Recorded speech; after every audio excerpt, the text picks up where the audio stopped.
நீங்கள் பார்த்துக் கொண்டிருப்பது உங்கள் விஜய்.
யாகம் பண்ணும்போது வந்து தடை பண்ணானே அந்த மாரீச்சன் ஜாடை இருக்கு, போகாதீங்க சொல்லிட்டான். அதான் உண்மை.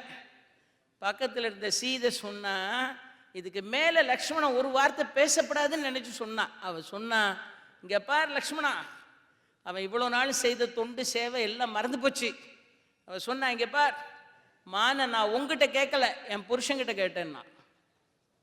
அதுக்கு மேல ஒருத்தரும் பேச முடியாது. அவ சொன்னா, நாயக நீயே பற்றி நல்கலை போலும் என்ன சேயரி குவளை முத்தம் சிந்துபு சிதறி போனாள் நகப்பன். நீயே பிடிச்சு கொடுன்னா என்ன அர்த்தம்? லக்ஷ்மணர் போய் பிடிச்சு கொடுத்தாலும் வேண்டாம், ராமர் தான் பிடிக்கட்டான். அதுதான் ராமர் பிடிக்க போயிட்டார். அவர் பிடிக்க போனார், மாயமான் விரட்டிட்டு போகுது. அப்புறமா ஒன்றும் செய்ய முடியல, ஏமாத்த வந்தமான். அப்புறம் ஹே சீதா லக்ஷ்மணான்னு அது தான் குரல் எடுத்து ராமர் குரல் எடுத்து சத்தம் போடுது. அப்போ சீதை சொன்னா, அவங்க அண்ணனுக்கு ஆபத்து, போய் காப்பார். அவன் சொன்னா, முதல்ல சொன்னேன் அது மாரீசன் மானா வந்திருக்கான், போக வேண்டான்னு சொன்னேன், நீங்கள் கேட்கல. இப்போ அவன் தான் அண்ணா குரலில் பேசுகிறான், போகக்கூடாது, போனால் ஆபத்து வரும், உங்களுக்கு ஏதாவது ஆபத்து வந்துடும், அதான் நான் காவல் காத்து. உடனே அவ சொன்னா, சீதா லக்ஷ்மணா ராமர் கத்துற சத்தம் கேட்டும் போக மாட்டேன், இங்கே தான் இருப்பேன்னு சொல்றியே, நீ நிற்கிற நிலைமை சரியில்லைன்னு நான் கம்பன். இதை பட்டவர்த்தனமாக எழுதிட்டான் வான்மீகி. கம்பன் எழுதினான், நீ நின்ற நிலை நெறியிற்றன்று என்றாள். நீ நிற்கிற நிலை அவ்வளோ சரியில்லை அப்படின்னு அவனுடைய ஒழுக்கத்தை குறைப்பட்டு கொள்வதை போல பேசிவிட்டாள்.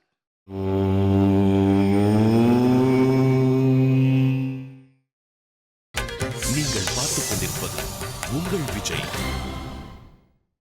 சீதா லக்ஷ்மணா ராமர் கத்துற சத்தம் கேட்டும் போக மாட்டேன், இங்கே தான் இருப்பேன்னு சொல்றியே, நீ நிற்கிற நிலைமை சரியில்லைன்னு நான் கம்பன். இதை பட்டவர்த்தனமாக எழுதிட்டான் வான்மீகி. கம்பன் எழுதினான், நீ நின்ற நிலை நெறியிற்றன்று என்றாள். நீ நிற்கிற நிலை அவ்வளோ சரியில்லை அப்படின்னு அவனுடைய ஒழுக்கத்தை குறைப்பட்டு கொள்வதை போல பேசிவிட்டாள். கட்டிய மனைவியை விட்டுட்டு 14 வருஷம் கைங்கரியம் பண்ண வந்திருக்கிற பிரம்மச்சாரியை பார்த்து, கல்யாணம் பண்ணியும் பிரம்மச்சாரியா இருக்கிற ஒருத்தனை பார்த்து, நின்ற நின் நிலைமை நெறியிற்றன்று என்றாள். அதுக்கு மேலே அங்கே நிற்க முடியாது, புறப்பட்டான். அப்புறம் சீதையை பர்ணசாலையோட ராவணன் கொண்டு போயிட்டானே. இப்போ ராமர் திரும்பி வந்து பார்த்தார், சீதையை காணும். உடனே ராமர் கேட்டார், நீ ஏன் வந்தேன்னு கேட்டார். நான் தான் உன்னை இருக்க சொன்னேனே, ஏன் வந்த? வேற வழி இல்லை, சீதை பேசினதை லக்ஷ்மணர் சொல்லிட்டார். ஆனால் சொன்ன பிறகும் இப்படியா சொன்னாள் என்று ராமர் கேட்கவில்லை. என்ன இதை மாதிரி சொன்னா அதனால தான் வந்த, அது ராமர் மனசுல தான் இருக்கு. அப்படியா சொன்னா கேட்கல, அது ராமர் மனசுலேயே இருந்துச்சு. இப்படி சொல்லியிருக்க கூடாதுன்னு இருந்தது, ஆனால் தன் அபிப்பிராயத்தை அப்பொழுது சொல்லவே இல்லை. இப்போ பாருங்க, கைங்கரிய பானுவான லக்ஷ்மணனை பேசின 2 வார்த்தை 200 வார்த்தையா திரும்பி வந்துச்சு. இது உங்களுக்கும் எனக்கும் பாடம். தேவையற்ற சொற்களை யாரையாவது புண்படுத்தும்படியாக பேசினால் பல மடங்காக பெருகி திரும்ப நம்மகிட்டயே வந்து சேரும்னு பொருள். அதுதான் ஆனது. அப்புறமா வேற வழி இல்லாமல் கதறி புலம்பி துடிக்கிறாள். இவ்வளவெல்லாம் பேசினாள். பேசினவள் சொன்னா, இனிமேல் நான் உயிரோடு இருந்து பிரயோஜனம் இல்லை, மாண்டு போக போகிறேன். நான் என்னை தூக்கிட்டு போய் அசோகவன சிறையில் வச்சானே, அப்பொழுதே என்னை மீட்க வருவதில்லை என்று முடிவு செய்திருந்தால் நான் அங்கேயே மாண்டு போயிருப்பேனே என்றாள். இப்படியெல்லாம் சீதை சொல்லிவிட்டு வேற வழி இல்லை. இப்படி பார்த்தா, லக்ஷ்மணா நெருப்பை மூட்டு, வேற என் கற்பை நிரூபித்து காட்டுவதற்கு வேறு வழி இல்லை, அக்னியில் பொசுங்க போகிறேன், நெருப்பை மூட்டுவாரா லக்ஷ்மணர்? மூட்டலாமா வேண்டாமா இப்படி சொல்றாளே அப்படின்னு ராமரை பார்த்தார். ராமர் கஞ்சாட கேட்டார், மூட்டு பேசாம நெருப்பை மூட்டினார். சொன்ன பிறகு கட்டைகளை அடுக்கி நெருப்பை மூட்டியாச்சு. அதை மூட்டி இருக்கிற நெருப்புல உள்ள போய் சீதை அக்னி பிரவேசம் செய்தாள். அவ அக்னி பிரவேசம் பண்ணா உள்ள இருந்து அக்னி பகவான் ஓடி வந்தார். நெருப்பு எல்லாரையும் சுடும், சூடு அதுக்கு என்னன்னு தெரியாது. ஆனா இன்னைக்கு கற்பு தழல் உள்ள இறங்குனதுனால நெருப்புக்கே சூடுனா என்னன்னு புரிய வைத்தவள் சீதை. அவளோட கற்புத்திய அக்னி பகவான் சுட்டு உள்ள இருந்து அக்னி பகவான் ஓடி வந்தான். அழிப்பில்லாத சாட்சி. யாரு காசு கொடுத்தாலும் சாட்சியை மாத்திலாம் சொல்ல மாட்டான். அன்றிலிருந்து இன்று வரை ஒழுங்கான உண்மையான சாட்சியா இருக்கிறவன். அதனால அக்னி பகவான் வந்து சொன்னான், எந்த பழிப்பும் இல்லாதவள், எந்த குற்றமும் இல்லாதவள், மாசற்றவள், ராமா இவளை நீ ஏற்றுக்கொள் என்று. அக்னிக்குள்ள இருந்து கல்லாடும் மணமலர்கள்ல ஒன்று கூட கருகாமல் அக்னிக்குள்ள இருந்து அப்படியே வெளியே வந்தாள் சீதை. இதை பார்த்த உடனே ராமருடைய மனம் நினைத்ததாக வான்மீகி எழுதுகிறான், கம்பன் எழுதல. கம்பன் இதை ஒரு சூசகமான விஷயமாக விட்டுவிட்டான். வான்மீகி எழுதினான், இது மாதிரி என் அன்புக்குரிய மனைவியை நெருப்புக்குள்ள அனுப்பி வருத்தப்பட வைக்க வேண்டிய ஒரு இக்கட்டான சூழ்நிலைக்கு நான் தள்ளப்பட்டு விட்டேனே. இப்படி ஒரு இக்கட்டான சூழ்நிலைக்கு நான் தள்ளப்பட்டு விட்டேனே. நான் தான் லா மேக்கர், நான் லா பிரேக்கரா இருக்கக்கூடாது. சட்டங்களை யார் செய்கிறார்களோ அவர்கள் சட்டத்தை மதிக்காமல் சட்டத்தை மீறக்கூடாது. தர்மத்தை உபதேசிக்கிறவன் தர்மத்தை மீறுகிற நிலை வந்தால் தர்மத்தின் நிலை என்ன? எனக்குன்னு எந்த சொந்த பாதிப்பு ஏற்பட்டாலும் இதை இப்படித்தான் செய்திருக்க வேண்டும் என்கிற நீதி உணர்ந்த என் மனம் சொல்லுகிறது. சாமானியனுக்கு ஒரு நீதி, மன்னனுக்கு ஒரு நீதியா? இதனால இப்படித்தான் சிக்ஷிக்க வேண்டும் என்று நீதியும் தர்மமும் சொல்லுவதனால் அப்படி செய்தேன்.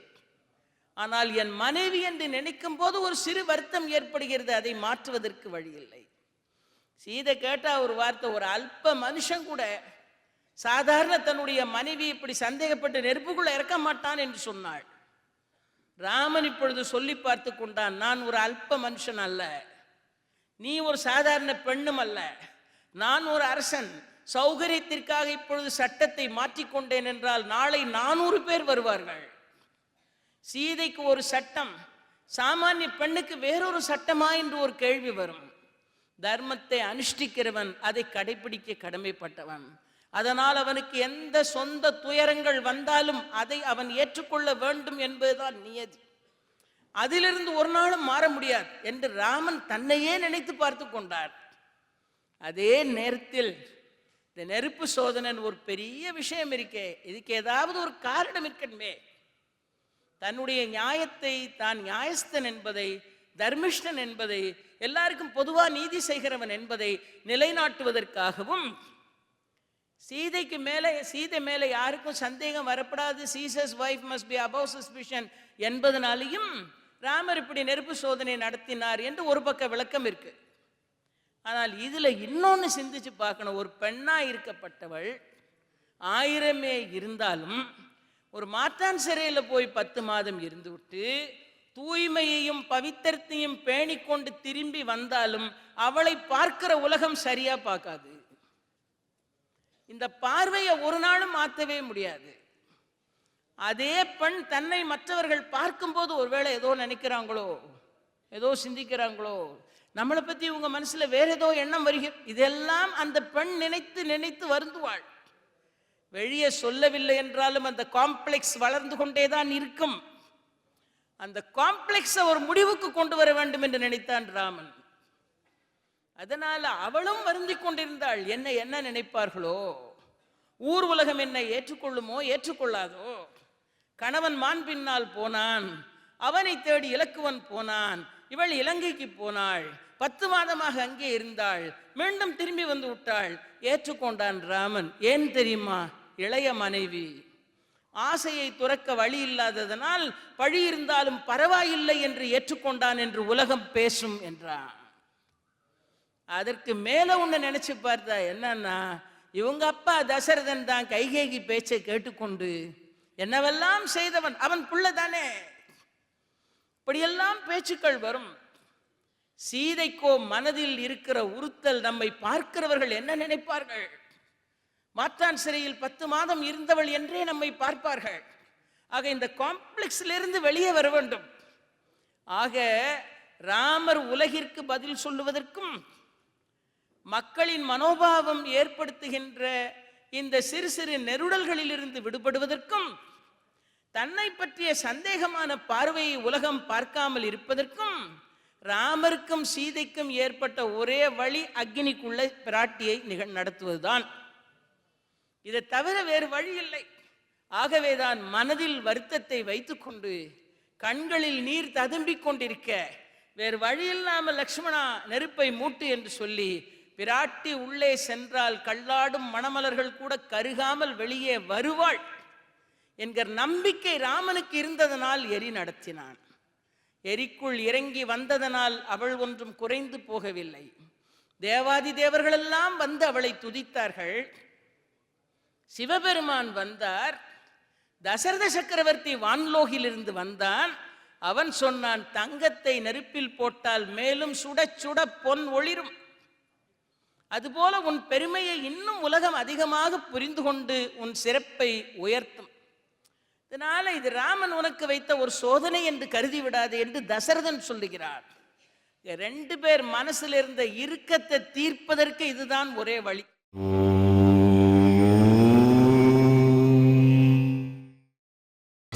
நீங்கள் பார்த்துக் கொண்டிருப்பது உங்கள் விஜய்.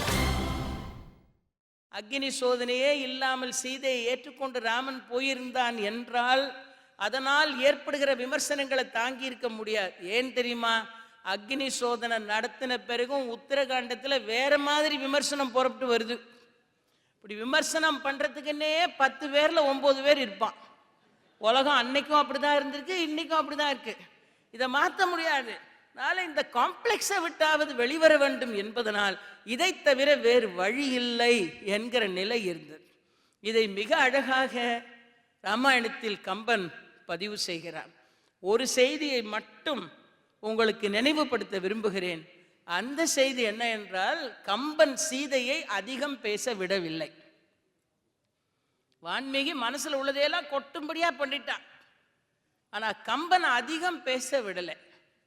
நான் பார்த்துருக்கேன், பெண்கள் எல்லா பெண்களுமே நல்லா தான் பேசுவாங்க. நல்லா பேசாதவங்க யாருமே கிடையாது. பெண்ணுனாலே நல்லா பேசுவான் தான், நல்லா தான் பேசுவாங்க. ஆனால் ஏன் பேசாமல் இருக்காங்கன்னா, நிறைய பேர் பேச விட மாட்டேங்கிறாங்க. பேச விட மாட்டாங்க, அதனால தான் பேச மாட்டேங்கிறாங்க. ஆனால் எல்லாரும் நல்லா பேசுவார்கள். பெண்கள் நன்றாக பேச தெரிந்தவர்கள். சீதை நன்றாக சொன்னாள். அவள் சொன்னாள், என்ன இது மாதிரி அபலையா இருக்கிற ஒரு பெண்ணை ஒரு அரக்க தூக்கிட்டு போனானே, அந்த சிறையில் கொண்டு வச்சானே 10 மாசமா, அது என்னோட விதி, அது ஒரு பக்கம் இருக்கட்டும்.